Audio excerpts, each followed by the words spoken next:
அன்னாள் அழுதாள்.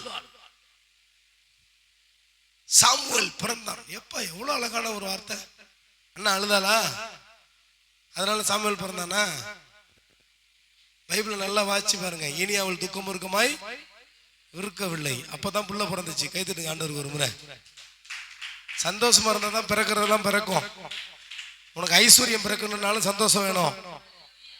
அதான் பைபிள் சொல்லுது. சங்கீதக்காரன் சொல்றான், மனமகிழ்ச்சியா இரு, அப்பொழுது உன் இருதயத்தின் நீ சந்தோஷமா இருந்தாலே. ஜெபம்ன்றது ரொம்ப சிம்பிளுங்க. நீங்க சந்தோஷமா இருந்தீங்கன்னா,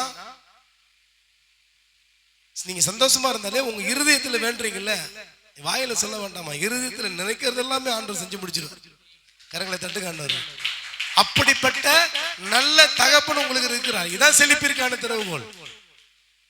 இதான் செழிப்பிற்கான திறவுகோல். எனக்கு ஒரு நல்ல தகப்பன் இருக்கிறார்ன்றீங்களா, அதுதான் செழிப்பிற்கான திறவுகோல். நீ அவங்க அப்பா என்ன ஆசைப்படுறாரு, நீ நல்ல மனமகிழ்ச்சியாயிரு, அப்பொழுது உன் இருதயத்தின் வேண்டுதல்கள். இருதயத்துல வேண்டதே உனக்கு நிறைவேற்ற செய்யறாங்க. நீ ஏன் வாயில சொல்ல போறீங்க? அன்னாள் அழுதான், சாமுவேல் பிறந்தான். அதுக்கப்புறம் அவள் துக்க முகமாவே இருக்குல்ல, அதுக்கப்புறம் தான் சாமுவேல் பிறந்தாப்ல. நல்ல கரங்களை ஒரு தட்டுங்க. மனமகிழ்ச்சி நல்ல ஔஷதம். மனோ துக்கம் ஆவிலாம் முறிச்சு போட்டுருமா. எப்பொழுதுமே ஆண்டவர் எப்போ உங்களுக்கு அற்புதம் செய்வார்னா, the secret of success, prosperity கீயை சொல்றேன், செழிப்பிற்கான திறவுகோலை சொல்றேன். எப்பொழுதும் உங்கள் தேவன் உங்க வாழ்க்கையில பெரிய பெரிய அற்புதங்களையும் பெரிய பெரிய பணங்களையும் கொடுப்பார் அப்படின்னா, நீங்க மனமகிழ்ச்சியா இருந்தாதான் கொடுப்பார். எப்படி மனமகிழ்ச்சியா இருக்கணும்? எதுல மனமகிழ்ச்சியா இருக்கணும்? ஆண்டவரே இவ்வளவு கடன் இருக்கு, நான் எப்படி மனமகிழ்ச்சியா இருக்கணும்? நான் தான் சொல்றேன், அவர் உனக்காய் ஏழையாய் மாறி இருக்கிறார். எனக்கு ஒரு நாள் ஆண்டவர் என்ன சொன்னார், பயங்கரமான ஒரு விஷயம் அது.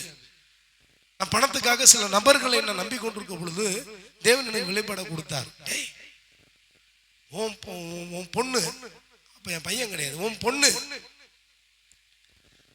பக்கத்து வீட்டுல போய் நின்னு, ஆன்டி ஒரு 10 ரூபா கொடுங்களேன், போய் குட் டே பிஸ்கட் வாங்கி சாப்பிடணும் அப்படின்னு சொல்றத நீ கண்ணால பாப்பியா? ஏன் என்ன ஆண்டவரே சொல்றீங்க? ஆமா நீ பாப்பியா?